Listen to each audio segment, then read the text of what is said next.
আর মাত্র কয়েক ঘন্টা পরই আমাদের সবার বাড়ির প্রিয় গোপালের জন্মদিন, অর্থাৎ ভগবান শ্রীকৃষ্ণের জন্মতিথি। আর গোপালের জন্মদিনে নতুন কিছু করব না তা তো হতে পারে না। তাই গোপালের জন্য খুঁজে খুঁজে কিছু ছোট্ট মাটির থালাবাটি গ্লাস কিনেছিলাম। এমন ছোট্ট থালাবাটি গ্লাস অনেক খুঁজেও প্রথমে পাইনি। তারপর এই সাইজ অনুযায়ী আমাকে অর্ডার দিতে হয়েছিল।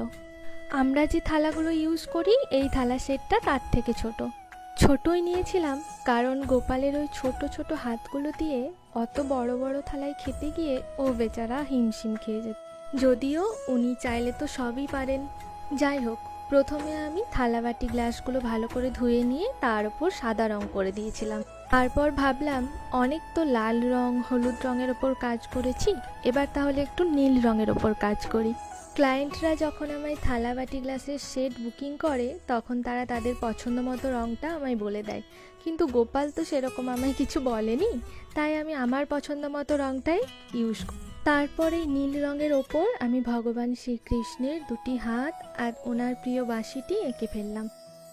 তারপর এই সুন্দর হাত দুটি কলকা ডিজাইন দিয়ে ভরিয়ে দিলাম। এই মাটির থালাটির মাঝখানে প্রথম থেকেই খোদাই করা কিছু ডিজাইন ছিল। খোদাই করা কিছু ডিজাইন থাকলে তুলি দিয়ে আঁকতে আমার একটু সমস্যা হয়, তাই কাজ শুরু করার আগে শিরিষ কাগজ দিয়ে খানিকটা আমি তুলেছি আর খানিকটা রয়ে গেছে।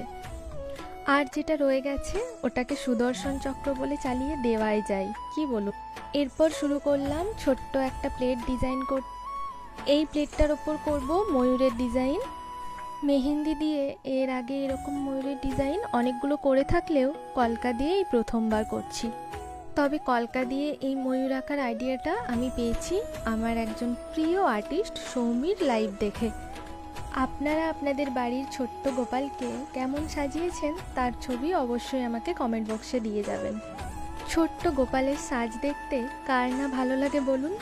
আপনারা এই ভিডিও শেষে দেখতে পাবেন যে আমি মোট 8টা ময়ূর এঁকে ফেলেছি, আর অন্তর্দৃষ্টি দিয়ে দেখলে কত কি না দেখা যায়।